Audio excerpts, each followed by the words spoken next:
And Daniel Jones is one player who will be delighted to see him back on the field. I want you just to look closely at these numbers. I will read slowly so you can really take them in.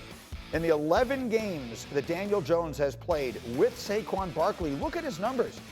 23 touchdowns, 9 picks, almost 270 yards a game. Look at the other side without him. More picks than in touchdowns.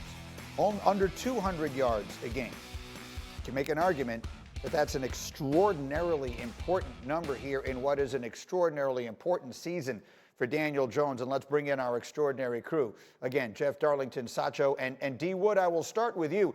You make your home there in New Jersey. You hear all of the conversation about Daniel Jones and the pressure that is on him. How would you describe the significance of Saquon Barkley to that offense and to Daniel Jones' chances of proving that he is the man for the Giants going forward?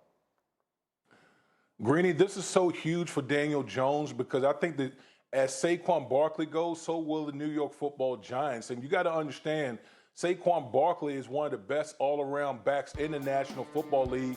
And no better friend for a quarterback like a running back that you can hand the ball off and also have an outlet in the passing game. And that's what Saquon Barkley brings. So we all know the things that struggle with Daniel Jones, the turnovers. But I think when you get Saquon Barkley back in the mix, along with all the other weapons that they've added on offense, now you're going to have, I think, a much more balanced offense with the New York Giants. And that should help Daniel Jones at least help with some of the turnovers that we've seen over the past few years with him.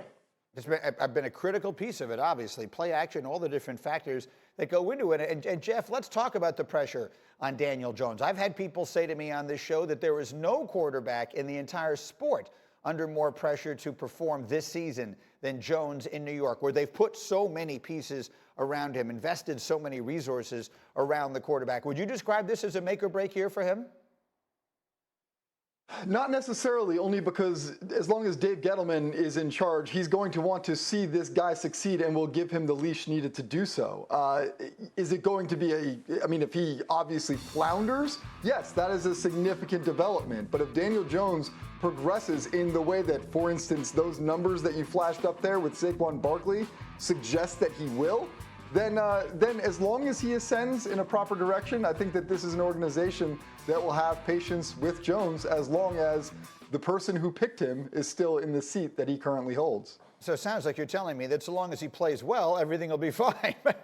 So it's a make, but maybe not break year. We'll see, but it could break depending on the other side. So Sacho, let's cut to the chase here. You saw those numbers. The Giants, the second half of the season, were pretty good. Their defense got a whole lot better. They've added a lot of weapons on that offense so they get Saquon back. If Daniel Jones plays well, what is this team capable of?